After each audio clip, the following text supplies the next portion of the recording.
Hi! இன்னைக்கு as usual what I ate in a day தான் பார்க்க போகிறோம். இன்னைக்கு மார்னிங் வந்து இட்லி, கொத்தமல்லி சட்னி, கொஞ்சம் கார்ன் எடுத்துக்கிட்டேன்.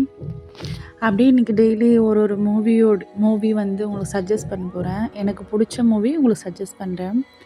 நேற்று நான் பார்த்த படம் வந்து த பிளைண்ட் சைடு. ஆக்சுவலி இது எந்த ஓடிடியில் இருக்குதுன்னு தெரியல. நான் வாய்ஸ் ஓவரில் தான் கேட்டேன். நீங்கள் போட்டிங்கனாலே வரும். தமிழ் ரிவ்யூன்னு சொன்னாலே இதோட ஸ்டோரி சொல்லுவாங்க. நான் ஸ்டோரி பார்த்தே அழுதுட்டேன். ஆக்சுவலி நான் படமாக தான் பார்க்கணுன்னு நெனச்சேன். இன்ஸ்டாகிராமில் வந்து எனக்கு ஸ்வைப் பண்ணும்போது காட்டுச்சு. நல்லா இருக்கே! ஒரு பார்க்கவே ஃபீல் குட்டாக இருந்துச்சு. சரி அந்த ஸ்வைப் பண்ணும்போது வந்துச்சு. சரி நான் எப்போவுமே இந்த மாதிரி எதனா நல்லா இருந்துச்சுன்னா கன்டென்ட் நான் சர்ச் பண்ணி பார்ப்பேன். இருந்தால் நெட்ஃப்ளிக்ஸில் இருந்தால் பார்ப்பேன். என்கிட்ட அமேசான் ப்ரைம் இல்லை. ஸோ எதில் இருக்கோ அவைலபிளாக இருக்கோ பார்ப்பேன். சரி எதுலேயுமே நெட்ஃப்ளிக்ஸில் இல்லைன்றதுனால நான் ஓகே வாய்ஸ் ஓவர் ஆல்ரெடி நான் கேட்பேன்ல அதில் பார்த்தேன். சரி நல்லா இருந்துச்சு. அந்த ஸ்டோரி சொல்லும்போது ஒரு பையன், அவனுக்கு அப்பாவும் இல்லை, அம்மாவும் கொஞ்சம் ட்ரக் அடிக்ட் ஆகிட்டாங்க. ஸோ அதனால அந்த பையன் வந்து எதுவுமே இல்லாமல் தனிச்சு விடப்படுறான். அவனை வந்து ஒரு ஃப்ரெண்டு மூலிமா அவனோட ஃப்ரெண்டு மூலிமா அவங்க அப்பா வந்து ஒரு ஸ்கூலில் கொண்டு போய் சேர்க்குறாங்க. அவன் நல்லா கேம்லாம் நல்லா விளாடுவான்னு சொல்லிட்டு அவர் மூலயமா அந்த ஸ்கூலில் அவன் சேர்றான். அது மூலயமா ஒரு ஃப்ரெண்டு கிடைக்குது, ஒரு சின்ன பையன். அவனோட பேரண்ட்ஸ் வந்து இவனை அடாப்ட் பண்ணி இவனுக்கான ஒரு லைஃப்பை கொடுக்குற மாதிரி நல்லா நம்ம பார்க்கும்போது இவ்வளோ கஷ்டப்படுறான், இவன் நல்லா இருக்கணும் நம்மளுக்கே தோணும். அதுக்கேற்ற மாதிரி அவனும் நல்லா வருவான்.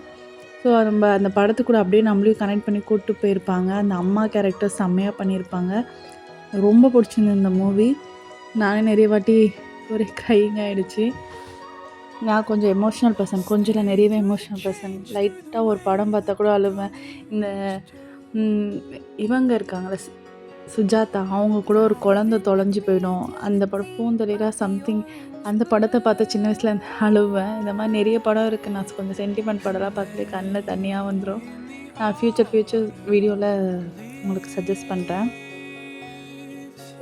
அப்புறம் அத்தையை வீடியோ எடுக்கிறதுக்கு கூப்பிட்டேன். அத்தை இன்றைக்கி என்ன சமையல்னு. அத்தை பொத்தி வச்ச புள்ள மேகலை, அதனால் வெக்க விட்டு போகலைன்னு அத்தை பர்ஃபார்மன்ஸ் பண்ணியிருந்தாங்க. ஒரே சிரிச்சுட்டு ஃபன் பண்ணிவிட்டு சரி அந்த வீடியோவை எடுத்து முடிச்சிட்டோம்.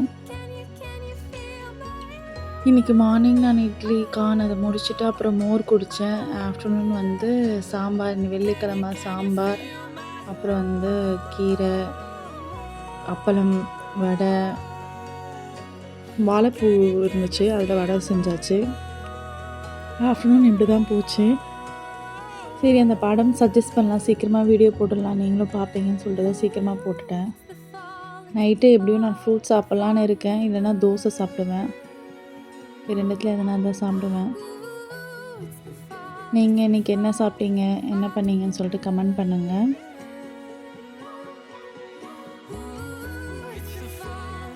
நாளைக்கு ஒரு வீடியோவில் நாளைக்கு என்ன சாப்பிட்றேன்னு சொல்லிட்டு பார்ப்போம்.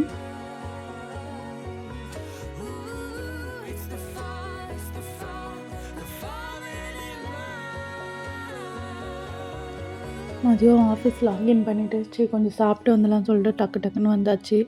லாஸ்ட்டாக கொஞ்சம் ரைஸ் இருந்தால் அதில் அப்பளத்தை போட்டு நல்லா உடச்சி போட்டு சாப்பிட்டு, ஒரு ஃபுட்டியால் மட்டும்தான் இதை மாதிரிலாம் சாப்பிட முடியும், அப்பளத்தெல்லாம் போட்டு.